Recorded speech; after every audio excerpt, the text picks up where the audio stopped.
Bonjour mes amis et bienvenue dans l'émission numéro 20 de Jaf ta mère de l'association Équité Parentale. Cette émission sera aujourd'hui consacrée à un long entretien en 6 parties avec monsieur Gérard Néran, sociologue autour de la famille. Nous regarderons l'évolution de la parentalité et de la cellule familiale lors des dernières décennies avec les incidences sur l'accroissement du nombre de familles monoparentales, la place du père, les conséquences pour les enfants, la difficulté à avoir des statistiques et ce que nous pouvons éventuellement prédire pour l'avenir. Nous aurons également un entretien court avec Gaël Costemenier de Nantes de l'association des DPE, droits du parent et de l'enfant, qui nous donnera son avis sur la recomposition gouvernementale, quelques péripéties avec Wikipédia et des nouvelles de son association de manière générale. Pierre Durand nous fera aussi un petit coucou, toujours pour parler notamment de la nomination de monsieur Éric Dupond-Moretti et avoir un avis externe sur les mouvements qui se profilent vers la rentrée, que ce soit Papa égale maman, qui demande d'afficher un peu partout des slogans et des affiches sur la parentalité, et cette manifestation qui semble se profiler pour le 5 septembre. Nous verrons donc son avis, et je donnerai le mien également. Tout ceci, bien évidemment, après les actualités. Ne bougez pas, à tout de suite. Vous êtes sur RLP 102.3. Car oui, la voilà, la proposition de loi 3163 déposée le 30 juin 2020 par la députée UDI Nicole Sanquer et son attaché parlementaire Robin Clouet. Donc ils ont rédigé une PPL, elle n'avait pas encore été officiellement déposée, surtout que nous sentions l'environnement un peu défavorable. Mais là, les lignes bougent. Et cette PPL a été déposée à la présidence de l'Assemblée nationale. C'est une belle avancée que nous continuons à soutenir. Enfin, en tout cas, on avance. Nous refaisons encore un essai après les échecs de l'an dernier. On tente, nous essayons encore, c'est intéressant. Cette PPL, en fait, spécifie que l'article 373.2.9 du Code civil est ainsi rédigé.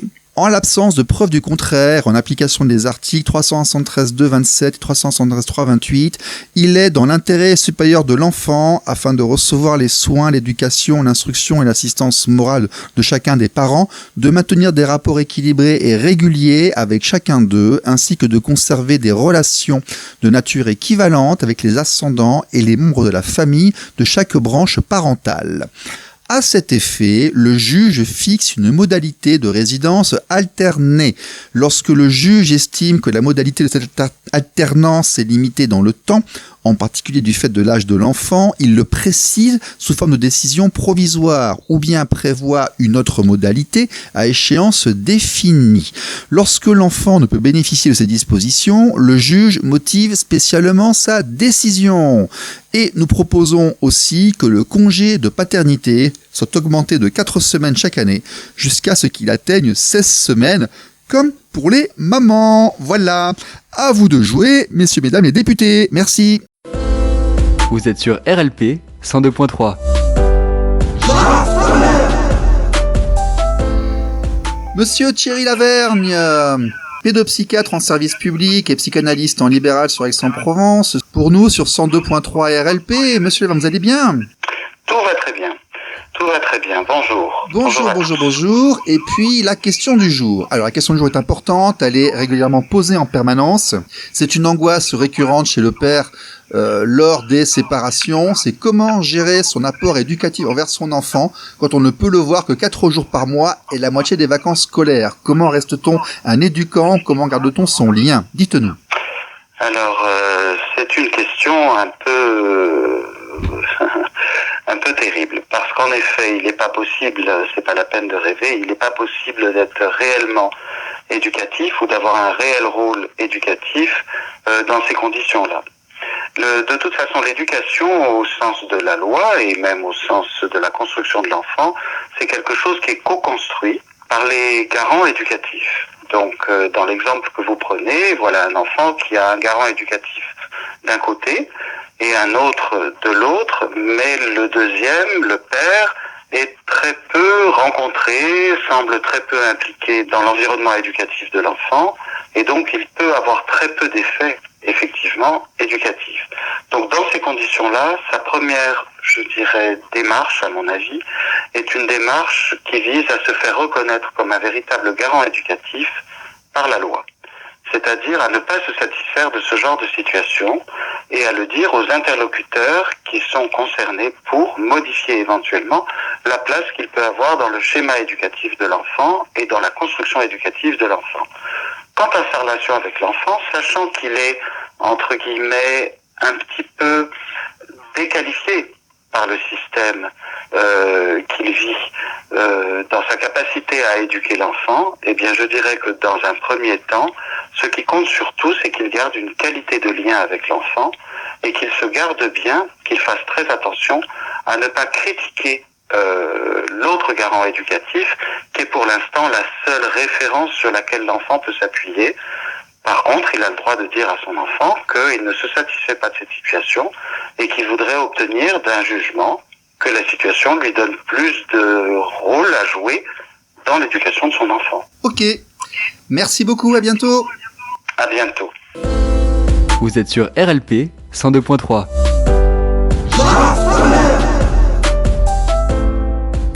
RLP 102.3 aujourd'hui avec Pierre Durand de Dijon. Pierre, ça va ? Oui, bonjour, ça va très bien, merci.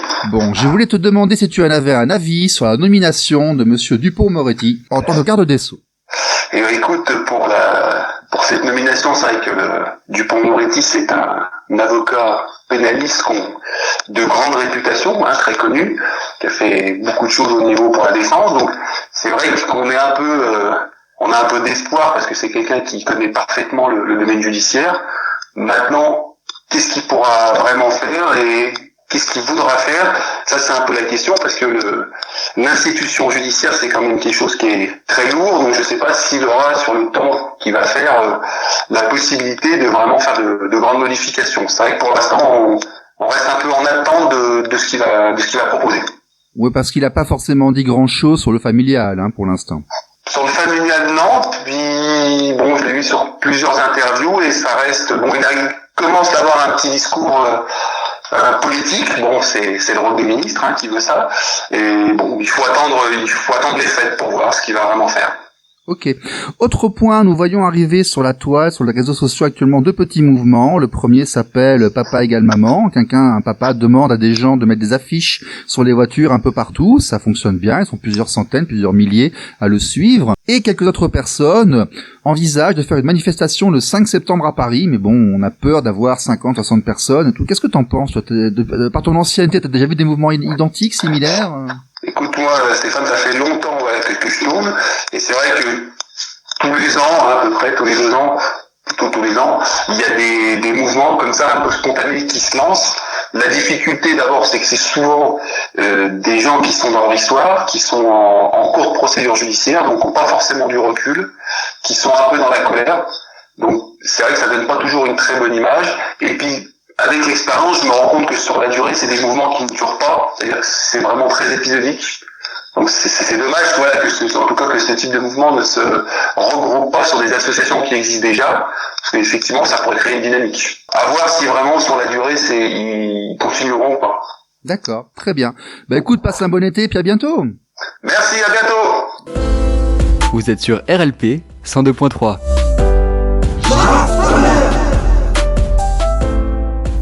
Je donnerai mon avis sur ces deux mouvements qui consistent effectivement à propager des affiches et à aller se réunir à Paris dans quelques semaines, une fois que j'aurai eu plus de contact avec leurs organisateurs et instigateurs. J'ai déjà parlé à quelques personnes, mais j'ai pas forcément eu beaucoup de retours. Il faut déjà savoir si ces gens acceptent de travailler avec les autres ou s'ils veulent tout faire tout seuls.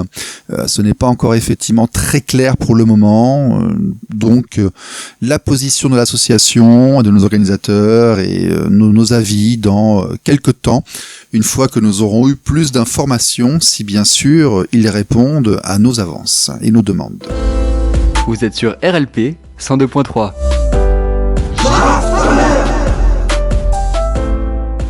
Gaël Costemenier sur 102.3 RLP, Gaël qui était avec nous pour le 16 mai 2018, que vous avez eu l'occasion d'entendre l'hiver dernier et dont nous voulions prendre des nouvelles. Gaël, tu vas bien ? Bonjour, ça va, merci beaucoup. Alors, je voudrais avoir l'avis du président de l'association des DPE, droits du parent et de l'enfant, sur Nantes, sur le changement de gouvernement, le fait que des personnalités comme Mesdames Belloubet, Schiappa et autres soient affectées à d'autres tâches et l'entrée de Monsieur Dupond-Moretti. Qu'est-ce que vous en pensez vers là-bas et quel est ton état d'esprit sur le sujet ? À chaque fois qu'il y a un changement de gouvernement, on peut toujours ne faire qu'espérer qu'il y a enfin à la rigueur un grand projet national de société pour l'égalité entre les femmes et les hommes. C'est un des thèmes récurrents dans le gouvernement précédent, également apparemment dans l'actuel.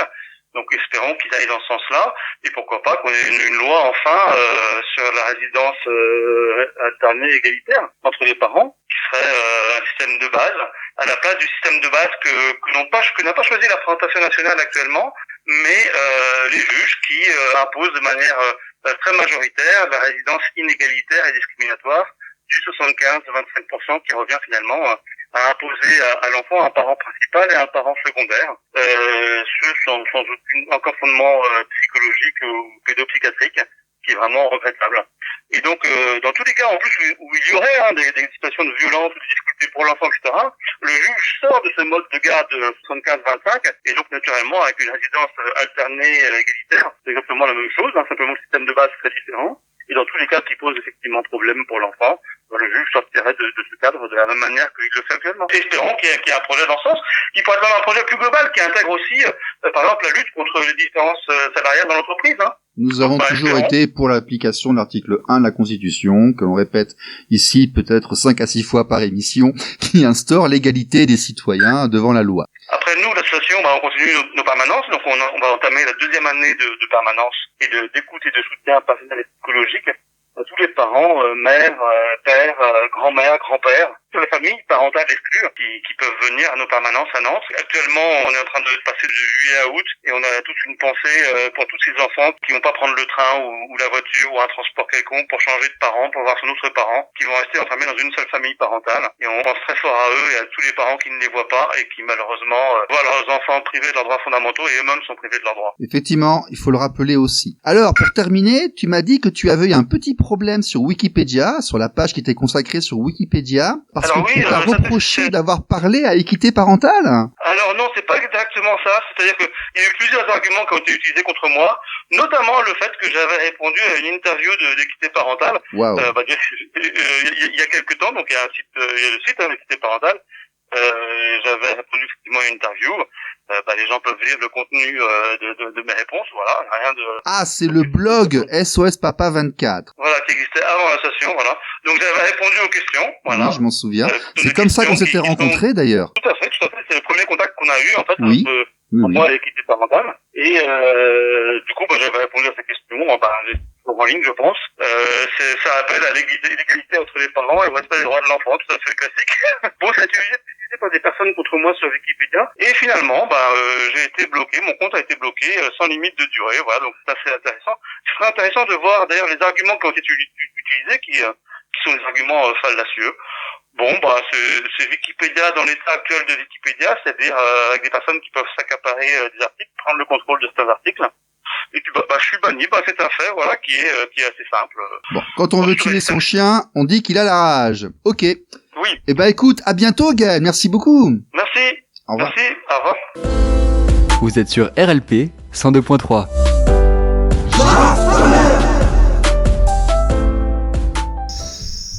RLP 102.3 aujourd'hui avec monsieur Gérard Nérand, sociologue. Monsieur Nérand, vous êtes avec nous ? Oui, bonjour. Bonjour, je vous remercie de venir avec nous. Vous êtes donc sociologue, professeur émérite à l'université Paul Sabatier Toulouse 3, membre de l'équipe CRESCO, Centre de recherche social, sport et corps, responsable du CIMERS, je ne sais pas comment on prononce, CIMERS, c'est ça ? Oui, CIMERS, oui. Centre interdisciplinaire méditerranéen d'études et de recherche en sciences sociales, laboratoire associatif. Et vous avez publié un certain nombre d'ouvrages. Pouvez-vous, s'il vous plaît, nous parler un petit peu de vous, de votre parcours et de ce que vous faites ? Oui, alors moi j'ai commencé par faire des études de psychologie jusqu'à un DSS de psychopathologie. Et puis, suite à un concours de circonstances, j'ai embrayé sur des études de sociologie. Et puis je me suis spécialisé, on va dire, dans la sociologie de la famille et de la vie privée.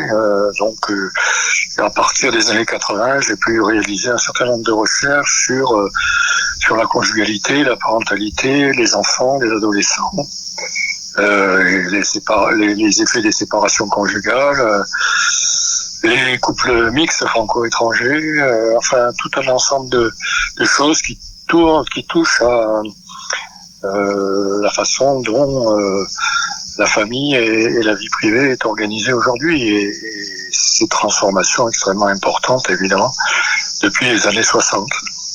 Je vois effectivement qu'entre 1989 et 2019, vous avez publié 25 ouvrages dans diverses sociétés d'édition, de l'Harmattan jusqu'à la Fondation de France, en passant par les éditions Yakapa, ainsi que au PUF, en publication universitaire française, préserver le parental pour une prévention psychique précoce. C'est donc à la découverte, CRS, effectivement.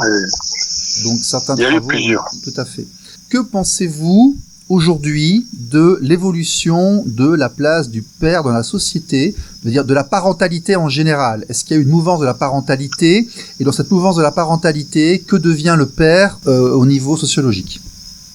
Évidemment, les conditions sociales se sont complètement transformées depuis les années 60, où le modèle de famille était unique. C'était un modèle que l'on qualifie aujourd'hui de traditionnel, où les rôles de sexe étaient très différents, où le mariage était fondateur de la famille. Donc c'est plus du tout le cas aujourd'hui, on n'est plus du tout dans la même configuration, c'est l'enfant qui fait famille. Il y a 4 façons de vivre en couple différentes. On peut être en union libre, on peut être en concubinage, avec quelques droits, on peut être pacsé ou on peut être marié. Plus de 60% des enfants naissent hors mariage, donc c'est plus le mariage qui fonde la famille comme ça a pu l'être jusqu'à la fin des années 60. Et tout ça renvoie à tout un ensemble d'évolutions qui se sont effectuées un peu en parallèle et qui d'une certaine façon sont rentrées en phase à la fin des années 60, au début des années 70, ce qui explique que le basculement dans de nouveaux modes de fonctionnement familiaux part en quelque sorte du début des années 70. Et un indicateur, il y en a plusieurs indicateurs statistiques qui rendent compte de l'importance de ces transformations, mais un que l'on connaît bien, c'est le taux de divorce de divorcialité qui était de 10% en 70 et qui en 80 dépasse les 30%. Donc il y a quelque chose qui a basculé effectivement dans cette décennie et on est rentré dans un autre mode de fonctionnement. Alors ça renvoie à beaucoup d'évolutions différentes. Bon, je reprends pas les évolutions économiques, mais notamment la tertiarisation de la société, la même éducation pour tous. À partir des lois Jules Ferry, les filles ont pu avoir accès aux mêmes formations que les garçons.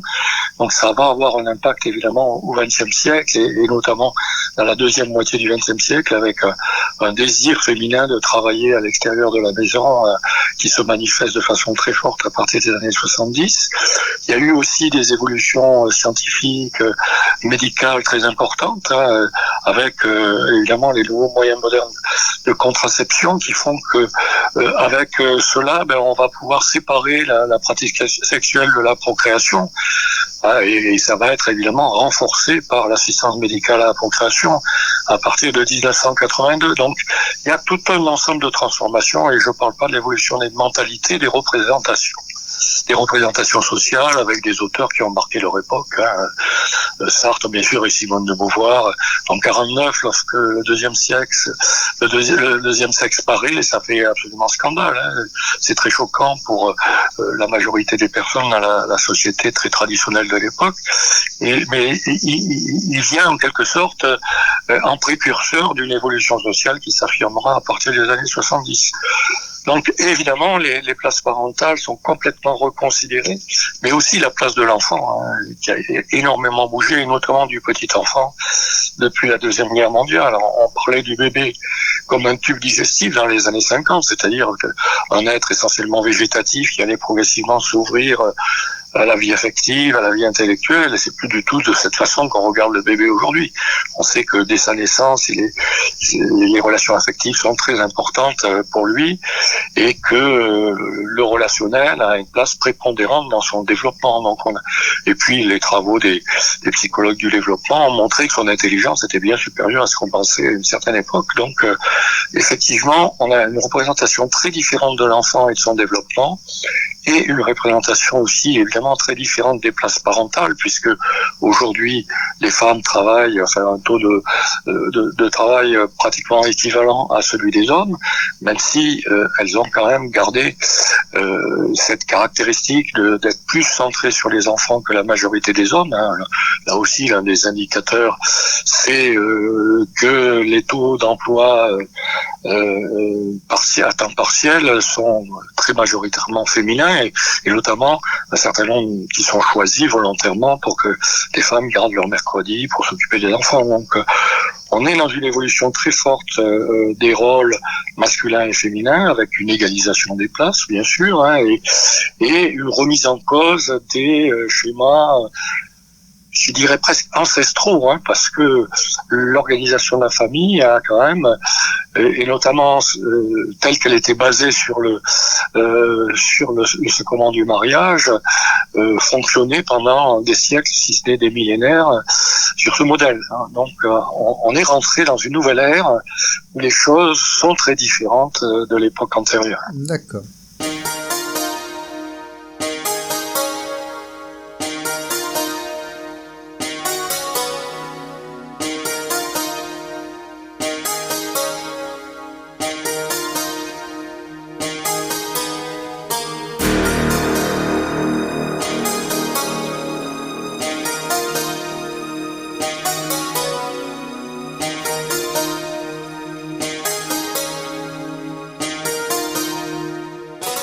Est-il possible de dire que la femme est rentrée dans le monde du travail, que l'homme essaie de rentrer dans le monde de la famille, et que cette espèce de translation dans les rôles génère certaines frictions et certaines difficultés? On peut le poser comme ceci? Oui, tout à fait, mais les deux se passent presque en parallèle à partir des années 70, c'est-à-dire l'ouverture des femmes vers le travail. Enfin, il y a un indicateur statistique là aussi très très marquant, quoi.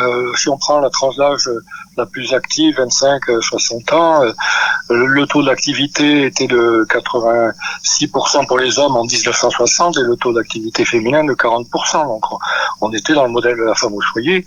Aujourd'hui, le taux d'activité féminin est de 83%, il a quasiment rattrapé le taux masculin. Donc effectivement, il y a eu une transformation extrêmement profonde, une volonté des femmes de travailler qui s'est traduite effectivement, et ça a été favorisé bien sûr par la tertiarisation de la société, qui s'est traduit au niveau professionnel, et en même temps une volonté des hommes et notamment des pères d'investir la vie familiale d'une façon beaucoup plus forte, et notamment le rapport des pères aux tout petits enfants s'est complètement transformé. Aujourd'hui, si on regarde dans l'espace public, il y a autant de papas que de mamans qui se baladent avec des bébés, y compris en les portant contre eux ou dans des poussettes. Moi, quand j'étais petit, ça se voyait pas le portage par des pères, et lorsqu'il y avait un papa qui poussait une poussette, la maman était à côté, vérifier que tout se passe bien. Donc on n'est plus du tout dans cette logique. Moi je vois des papas qui font leur footing avec des poussettes à 3 roues là et leur bébé dedans, donc des mamans aussi d'ailleurs parfois. Donc effectivement les choses ont beaucoup changé. C'est intéressant parce que vous confirmez par votre sociologie ce que nous on a vu par l'observation, qui dit que les pères d'aujourd'hui, les parents d'aujourd'hui ne sont pas les parents d'hier. Comment expliquez-vous que les institutions ne prennent pas en compte ces changements sociologiques qui sont donc présents dans la société civile ? Elles les prennent en compte, mais de façon, avec du retard, on va dire, de façon décalée. La caractéristique de l'institution, c'est d'être traditionnaliste, c'est sa définition. C'est-à-dire ce qui est institué est là pour être maintenu. Donc, modifier une institution, c'est toujours compliqué, puisque il faut la faire rentrer dans un fonctionnement qui n'est pas le sien au départ. C'est la définition de l'institution. L'instituer, c'est quelque chose qui est, a priori, fixe et bien défini. Donc, les institutions évoluent, elles essayent de suivre l'évolution des mœurs. On le voit très bien au niveau des lois. Au début du XXe siècle, c'était des grands principes, ou auparavant, qu'ils soient religieux ou philosophiques, qui dominaient la gestion des lois. Depuis, on va dire, le milieu du XXe siècle, de plus en plus, les lois essayent d'encadrer et de suivre l'évolution de la famille, et c'est toujours avec un certain retard. On le voit très bien, par exemple, avec les lois sur le divorce, les lois de 75, puis les lois de 87 et 93, puis 2002 sont des lois très importantes, puisqu'elles ont permis progressivement de faire en sorte que le statut des parents, qui était en ce qui concerne les parents mariés ou en couple, qui était placé sur un plan d'égalité dès les années 70, soit égalitaire à partir des années 2002, avec la loi sur l'autorité parentale et la reconnaissance de la légitimité de la résidence alternée de l'enfant dans les deux domiciles de ses parents. Donc, il y a un décalage, effectivement, des institutions par rapport aux évolutions sociales. Donc, il faut rappeler quand même qu'elles sont très rapides et très profondes. Et d'une certaine façon, c'est pas tellement étonnant que les institutions aient du retard par rapport à cette évolution très rapide. Oui, sauf que la loi a réellement évolué en 2002 et que quasiment 20 ans plus tard, dans la pratique, que ce soit au niveau des fonctionnements du Code de la sécurité sociale, du mode de fonctionnement de la CAF qui dépend de ce code, des institutions comme les juges d'affaires familiales et des services sociaux, on n'applique pas la volonté du législateur qui date pourtant d'il y a 20 ans. Parce que il m'a semblé, moi, que l'accroissement du nombre de divorces, comme vous l'avez indiqué, l'augmentation de l'implication du père dans l'éducation de la petite enfance font que normalement nous devrions avoir d'un côté plus de séparation, mais en même temps plus de rôle donné au père qui s'est impliqué après cette séparation. Ça paraît très logique. Je suis d'accord avec vous, mais il faut quand même mettre un bémol par rapport à ce que vous avez dit. Ça dépend des juridictions et ça dépend des juges. C'est-à-dire qu'il y en a qui appliquent relativement bien les règles telles qu'elles ont été définies à un niveau plus global, et d'autres qui sont réticents à les appliquer. Donc, effectivement, c'est une des caractéristiques de notre société française. C'est selon où on se trouve, on va tomber sur des juridictions ou sur des juges qui sont plus ou moins ouverts à l'égalité parentale et à la reconnaissance d'une place paternelle qui a changé et qui est plus tournée vers l'enfant. Et ça, c'est manifeste. Je veux dire, d'ailleurs, les justiciables, bien souvent, le savent, et les avocats encore plus, qui vont conseiller, si possible, à leurs clients d'aller plutôt de telle ou telle juridiction ou tel juge, parce qu'il est réputé pour être plus favorable à la question paternelle, par exemple. Donc, effectivement, la difficulté, c'est que, par rapport à l'époque où j'ai fait mon enquête sur la résidence alternée, c'est-à-dire les années 92-93, c'est quand même une époque ça fait presque 30 ans, très ancienne, je peux vous dire que les positions juridiques ont énormément évolué. Oui. Si vous aviez été là à l'époque pour entendre les juges, ils disaient nous on applique la loi, et ça leur servait de référent. Donc qui ça justifiait que ce soit quasiment très très fréquemment les mères qui aient la garde de l'enfant, ce d'autant plus que quand même la majorité des couples reconnaissaient que l'enfant pouvait rester avec la mère. Aujourd'hui, les choses ont beaucoup évolué, et d'ailleurs le taux de résidence alternée a cru régulièrement, bien que de façon qu'on peut penser insuffisante, depuis sa reconnaissance en 2002, puisqu'il est passé grosso modo de 10% à 20%. Et il a touché notamment des milieux sociaux qui autrefois pratiquaient très peu la résidence alternée, c'est-à-dire que la reconnaissance par la loi d'une pratique la rend légitime, et dans les populations qui sont les plus dominées, les milieux populaires, cette légitimité d'une pratique la rend beaucoup plus facile à appliquer, et donc on la retrouve maintenant dans les milieux ouvriers, dans les milieux populaires, ce qui au moment où j'ai fait mon étude était très rare.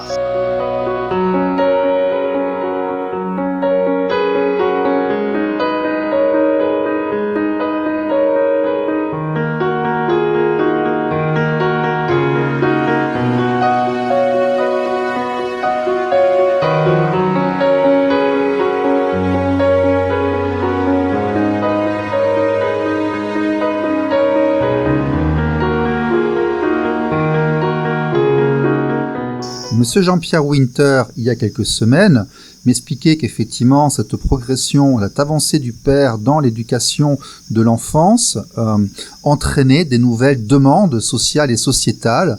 Et c'est pour cela, effectivement, que les pères demandent plus à avoir la garde et la résidence alternée qu'ils ne demandaient peut-être il y a 30 ans. Nous avons un problème, nous, à avoir des chiffres et des statistiques. Les chiffres que nous avons datent de 2013, où nous avons, en cas de désaccord entre le papa et la maman, 8% de garde au papa. Cela comprend les adolescents qui imposent leur choix et les mères qui sont réellement dysfonctionnantes.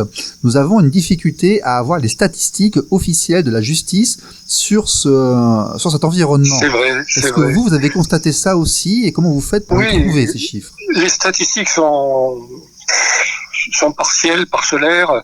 Moi, quand j'ai travaillé sur le divorce sur les couples mixtes, c'est-à-dire les couples franco-étrangers, dans la mesure où, après le mariage, un certain nombre des personnes étrangères acquéraient la nationalité française, il n'était pas possible d'avoir des statistiques, puisqu'on avait des statistiques sur les couples franco-étrangers, mais lorsque le conjoint étranger était devenu français, il devenait français, donc il n'y avait plus de statistiques possibles sur le divorce. Donc j'ai dû élaborer moi-même avec l'institution qui a financé la recherche un recueil des données me permettant de réaliser cette recherche. Donc effectivement, les statistiques sont souvent insuffisantes, et bien souvent, notamment celle de l'INSEE, parce qu'elle essaye de répondre à beaucoup de choses, mais elles sont parfois incomplètes, hein, et bon, des grandes opérations qui vont porter sur l'ensemble de la population sont rares, c'est tous les 7 ans. Hein. Donc il faut qu'il y ait des démarches émanant d'autres institutions comme l'INED, l'Institut national d'études démographiques, qui peuvent réaliser des enquêtes sur des échantillons représentatifs sur ces questions sociétales. Donc effectivement, on peut dire qu'aujourd'hui, les chiffres sont évidemment sujets à caution parce que c'est pas sur évidemment des enquêtes qui portent sur l'ensemble de la population, mais sur des échantillons censés être représentatifs.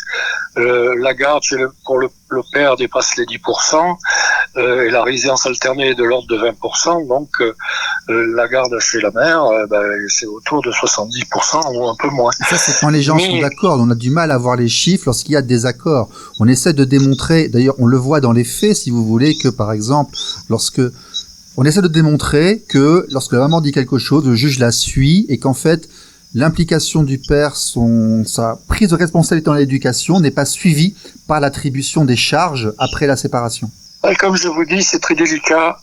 C'est très délicat à évaluer parce que d'abord, grosso modo, les 3/4 des demandes faites par les personnes qui divorcent ou qui se séparent, c'est sur la base d'une convention qu'ils ont établie entre eux, donc ils sont d'accord pour proposer une solution de résidence de l'enfant, notamment, en tout cas de rapport à l'enfant, de relation à l'enfant après la séparation. Donc là, le juge, dans la grande majorité des cas, ne fait qu'entériner cette proposition qui est faite par les parents. Et donc pour la minorité de l'ordre de 20% de personnes qui sont très en conflit ou qui sont pas d'accord, là effectivement ça devient plus délicat. Hein, et donc on a diverses possibilités qui sont mises en œuvre, et on peut penser que certains juges sont frileux par rapport à la reconnaissance d'une place du père qui soit équivalente à celle de la mère. Mais c'est pas tous les juges, moi j'en connais qui sont très axés sur la reconnaissance de l'importance du père aujourd'hui, mais c'est loin d'être la majorité. Donc, effectivement, ça peut poser un certain nombre de questions, et notamment, il est clair que des papas souffrent de cette situation. Mais même s'ils sont minoritaires, c'est important de le reconnaître.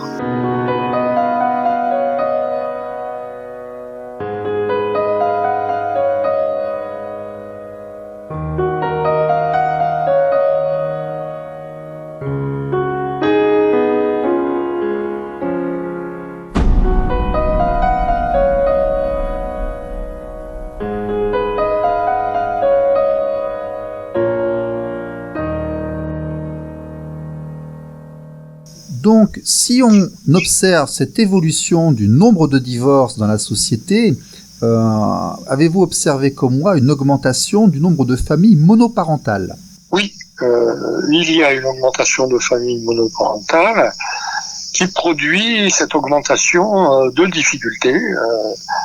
Une difficulté notamment concernant les milieux les plus populaires, qui est la précarisation des mères isolées. Donc plus du tiers des mères qui ont la garde de leurs enfants sont en dessous du seuil de pauvreté, et une difficulté d'un certain nombre de pères à maintenir le lien à leur enfant, même si c'est moins fréquent que dans les périodes antérieures. Il y a toujours un nombre relativement important de pères qui ne voient plus du tout ou qui voient rarement leurs enfants. Cette approche corrobore les questions suivantes, en fait, c'est-à-dire que les familles monoparentales sont en fait des familles féminines, gérées par la mère, ce ne sont pas des familles monoparentales gérées par le père. Donc on voit bien qu'après les séparations, nous avons création de cellules isolées mère-enfant, avec un père qui est en difficulté pour joindre son enfant. Il y a environ 1/10 des familles monoparentales qui sont paternelles, et donc 9/10 qui sont maternelles. Donc on a 90-10, oui. Ou un peu moins, parce que là je compte pas les résidences alternées, donc ça doit être de l'ordre de 12-13% dans les 87%. Et donc, effectivement, il y a une grande dominance des familles monoparentales féminines, et dans un certain nombre de cas, effectivement, le risque de désaffiliation paternelle est manifeste. Même si ce risque a diminué, parce que les différentes enquêtes qui ont été réalisées depuis la première, qui était en 1986, puis il y en a eu après par l'INED en 94, puis en 2005, puis plus récemment, ont montré que le taux de pères qui ne voyaient plus du tout leur enfant et de pères qui le voyaient rarement, c'est-à-dire moins d'une fois par mois, a régulièrement diminué depuis le début des années, depuis le milieu des années 80. Parce qu'il faut bien dire qu'entre les années 75 et 87, la situation des pères séparés était vraiment catastrophique, enfin en tout cas très difficile en France. Nos parents sont des héros, oui. Nos papas sont des héros, oui. La législation a quand même évolué. Le législateur a pris conscience que l'égalité des filiations paternelles et maternelles, qui est caractéristique de notre système de filiation en France, risquait d'être remise en cause par cette augmentation très importante des séparations conjugales et cette place très importante prise par les mères après séparation.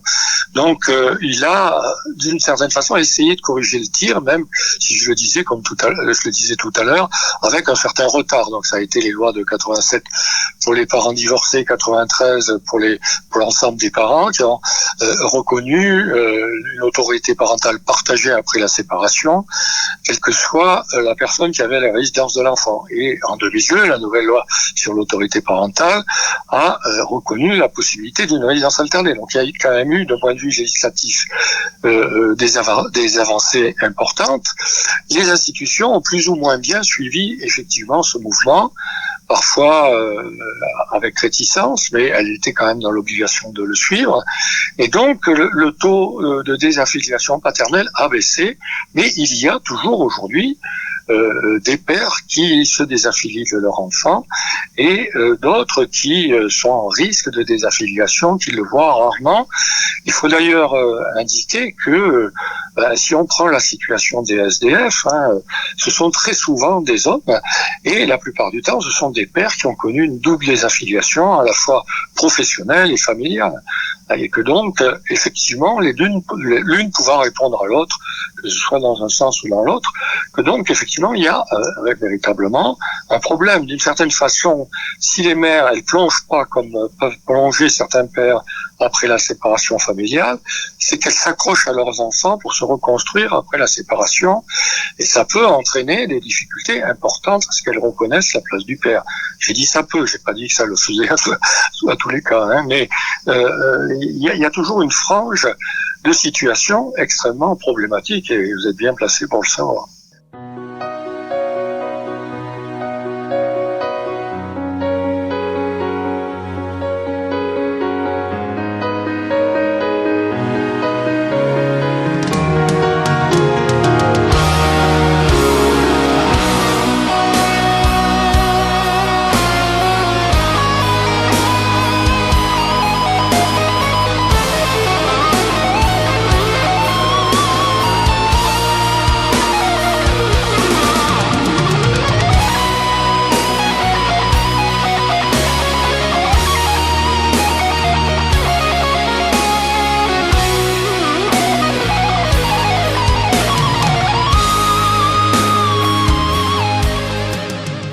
Est-il possible de dire que grandir dans une famille monoparentale induit chez l'enfant un certain nombre de dysfonctionnements qui l'amèneront vers la transgression? On entend régulièrement la majorité des petits délinquants, des terroristes, des djihadistes, sont les enfants qui ont grandi avec un seul de leurs parents. Est-ce qu'au niveau sociologique, on peut confirmer ça? Est-ce que c'est une légende urbaine ou est-ce qu'on a des chiffres? Non, moi je pense pas qu'on puisse le confirmer, mais c'est pas une légende urbaine. C'est-à-dire que l'on constate que sur la frange de jeunes qui posent des problèmes dans la société, bon, certes, une majorité ont eu des parcours familiaux très perturbés. Que ce soit les enfants en placement qui ont été placés en dehors de leur famille, ou les enfants qui ont connu effectivement des séparations conjugales problématiques. Mais heureusement, la grande majorité des enfants dont les parents se sont séparés ne présentent pas ces problèmes. Donc si vous voulez, ça va favoriser pour une minorité d'entre eux effectivement des problèmes, mais on peut pas dire que c'est la cause qui produit ces effets. C'est-à-dire qu'il faut se méfier au niveau des statistiques. C'est-à-dire que si, effectivement, parmi les enfants perturbés ou qui posent problème, il y a beaucoup d'enfants qui ont eu des parcours familiaux difficiles, la majorité quand même des enfants qui ont des parcours familiaux difficiles ne présentent pas de problème, et heureusement compte tenu du taux de séparation aujourd'hui. Non, mais la question induite était, peut-on faire une relation de cause à effet ou d'incidence entre le fait de grandir en famille monoparentale et de dysfonctionner ensuite? Non, moi je dirais non, on peut pas le faire. Non, on n'a pas. On peut pas le faire. Non, on peut pas le faire parce que ça serait trop simple. C'est beaucoup plus complexe que ça. Il y a tout un ensemble de facteurs qui vont expliquer qu'un individu X ou Y rentre dans une trajectoire déviante. Et bien sûr, un certain nombre de caractéristiques peuvent être épinglées et peuvent être plus fréquentes chez ces individus. Mais pourquoi ceux qui ont les mêmes caractéristiques n'ont pas cette trajectoire déviante? Si c'était une relation de causalité, ça devrait produire systématiquement cet effet, et c'est loin d'être le cas. Donc c'est plus complexe que ça, c'est-à-dire que les attitudes personnelles sont toujours le fruit d'une multitude de facteurs qui se conjuguent pour produire un effet. Il n'y a jamais de causalité directe, et évidemment, là, ça serait trop simple, malheureusement. La sociologie, justement, ne peut pas montrer ce type de causalité. C'est toujours des causalités plurivoques. Par contre, on peut retourner la question et la réponse aussi. On peut dire que les enfants qui ont bénéficié d'un accès à leurs deux parents et une certaine stabilité sont moins dysfonctionnants que les autres. Je dirais pas qu'ils sont moins dysfonctionnants que les autres, ils sont moins fréquemment dysfonctionnants que les autres, c'est pas pareil. Parce qu'au niveau des résultats scolaires, c'est flagrant. Les enfants qui sont en famille normale, non recomposée, ont de très bons résultats, les enfants qui sont en famille monoparentale ont de moins bons résultats, et les enfants qui sont en RA ont des résultats quasiment aussi bons que les enfants de parents non séparés. J'ai vu passer les chiffres, hein. C'est pour cela c'est ce que mon enquête avait montré aussi. D'accord, donc vous confirmez ce point. Peut-être que le mot dysfonctionnement n'était pas bon alors, mais dysfonctionner, c'est aussi ne pas marcher à l'école, hein. C'est aller moins bien que les autres. Oui, c'est fonctionner moins bien que les autres. C'est dans les phases scolaires, la famille monoparentale met les enfants en plus grande difficulté que ceux qui ne se séparent pas ou qui sont en résidence alternée. Non, mais ce que je vous dis, c'est qu'une fraction des familles monoparentales les mettent en difficulté, ce qui se comprend aisément. D'accord. Si on prend les familles monoparentales précarisées, elles ont un cumul de handicaps qui font que, évidemment, les enfants ont beaucoup de mal à suivre une bonne scolarité. S'ils sont à la fois dans des conflits entre leurs parents, des difficultés matérielles, un environnement précaire, l'ensemble des choses se conjuguant induisent évidemment des difficultés scolaires supérieures. C'est tout à fait logique. Hein. La séparation produit chez tous les enfants des effets négatifs. La plupart d'entre eux, au bout de quelque temps, ont pu les maîtriser et se reconstruire une nouvelle façon de procéder, mais pas tous. Et donc, effectivement, si on prend la moyenne des enfants, il est tout à fait normal de constater que un certain nombre d'enfants qui sont en situation, disons, atypique, ont des résultats scolaires moins bons, à la différence des enfants en résidence alternée qui, effectivement, une des caractéristiques de la résidence alternée, c'est que chaque parent ayant donc son enfant à tour de rôle, va être particulièrement présent pour suivre son activité scolaire lorsqu'il aura son enfant chez lui. Et donc l'enfant est particulièrement bien suivi. Et je dirais même presque que les enfants en résidence alternée ont presque globalement des résultats supérieurs aux enfants qui sont dans des familles non séparées. Mais bon, c'est pas la question. Mais je comprends bien ce que vous dites. Mais moi, ce que j'essaie de montrer, c'est que il est difficile de parler sur des statistiques globales parce qu'elles recouvrent des situations extrêmement diverses. Non, nous cherchons à comprendre, nous interrogeons plusieurs spécialistes dans différentes spécialités afin d'analyser, de comprendre et de voir comment on en est arrivé là, est-ce qu'on pourrait améliorer. Ce n'est que de l'analyse en fait. Oui, bien sûr.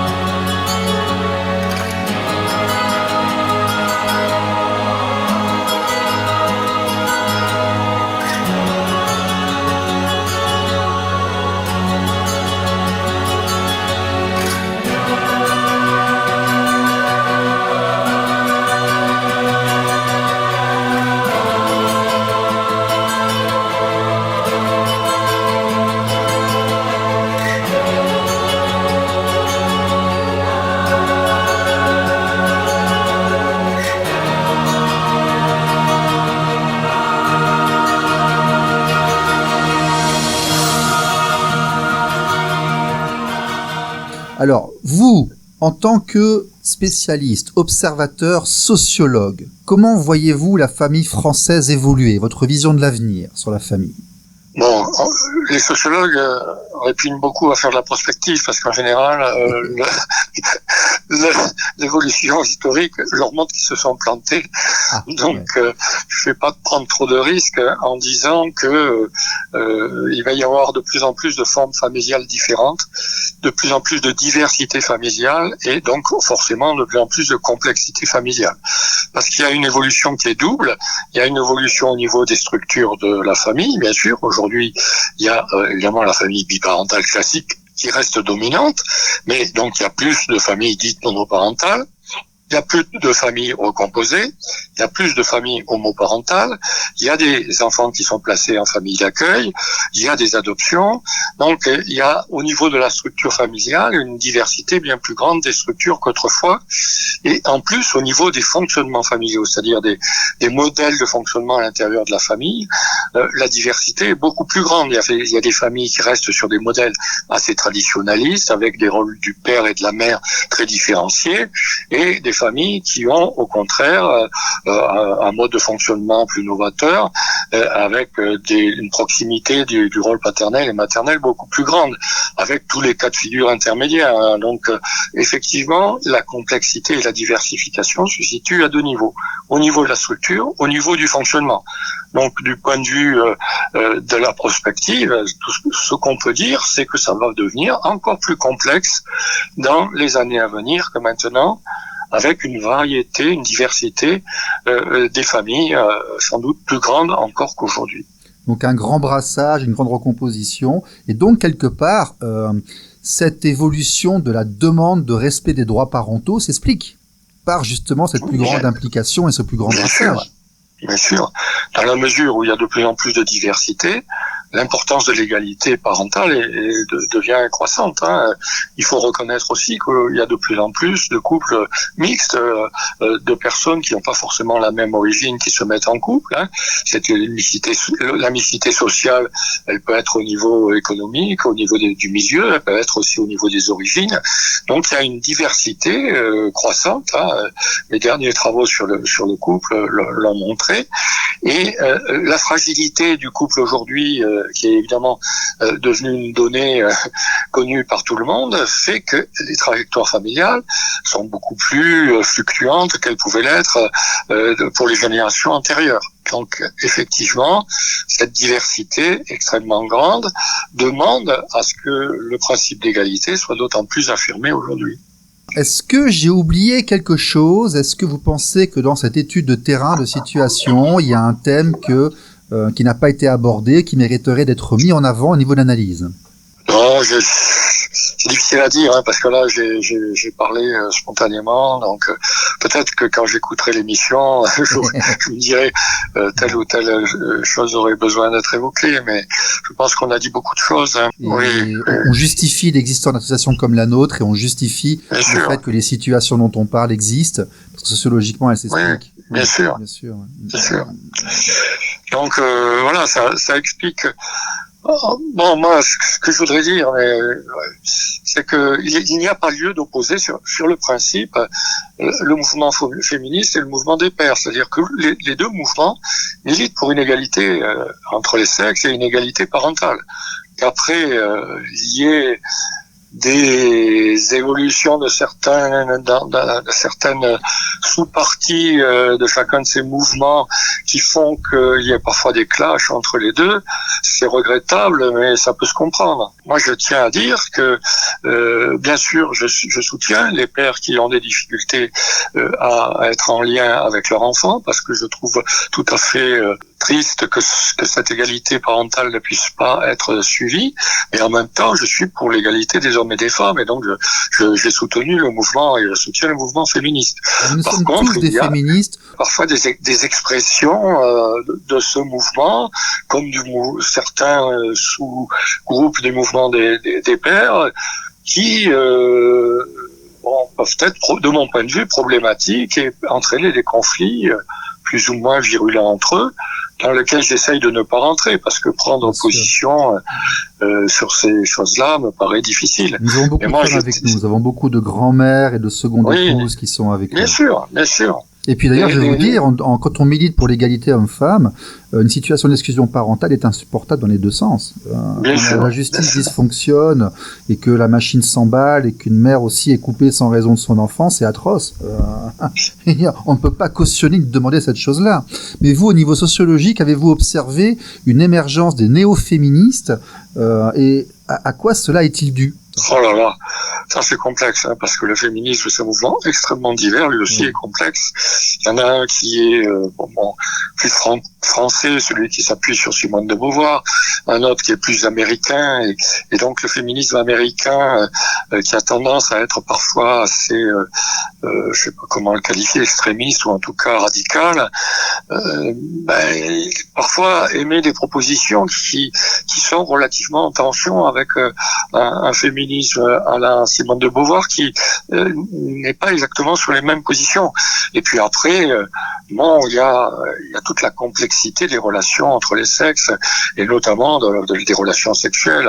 Alors depuis qu'il y a eu le mouvement MeToo et les mouvements de dénonciation des atteintes sexuelles envers les femmes, évidemment c'est encore plus délicat d'intervenir dans ce débat parce qu'on est soupçonné dès qu'on essaye de prendre une position d'analyse, une position qui ait un peu de recul, d'être partie prenante de l'une ou l'autre des tendances, ce qui n'est pas mon cas, mais en tant que sociologue travaillant sur des sujets délicats comme les séparations conjugales, comme le mariage forcé, comme les couples mixtes, comme ce genre de choses, j'ai pu être parfois mis en cause dans les médias et on m'a attribué des positions que je n'avais pas. Donc c'est toujours assez pénible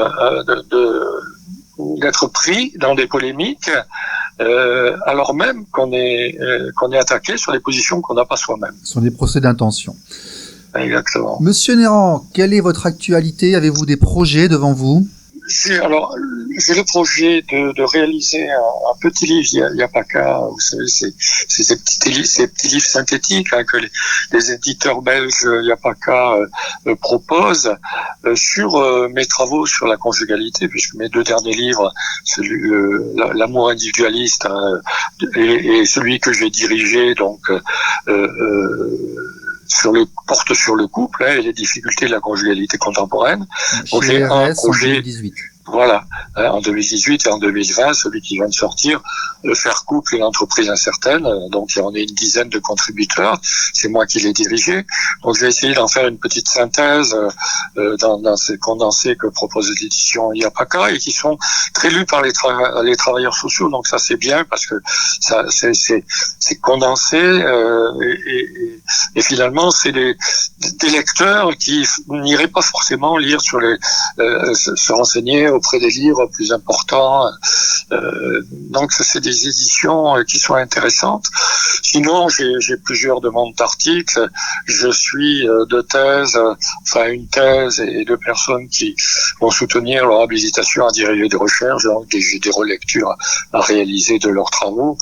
Et puis j'ai des interventions qui reprennent à des conférences ou des formations qui reprennent petit à petit, surtout à partir de septembre. Mais là, je vais pas m'ennuyer de toute façon. Bien. Monsieur Néran, merci beaucoup. C'était avec plaisir, donc, et bonne suite. Merci, bonne continuation, à bientôt. Merci, au revoir.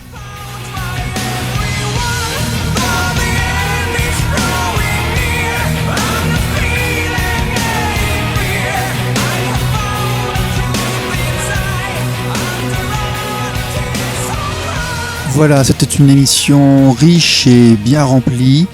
Nous passerons plus de contenu encore dans 2 semaines avec un programme encore intéressant avec Monsieur Jean Gabard, ainsi qu'avec Monsieur Joseph Zudas, la rubrique hebdomadaire maintenant de Monsieur Thierry Lavergne et le point sur ces mouvements qui arrivent à la rentrée, ainsi que les rencontres politiques du mois que nous n'avons pas eu le temps de lister cette semaine. Soyez sages, passez un bon été, profitez-en bien, nous ne savons pas ce qui nous attend, donc il faut vivre maintenant. Allez, à bientôt, au revoir.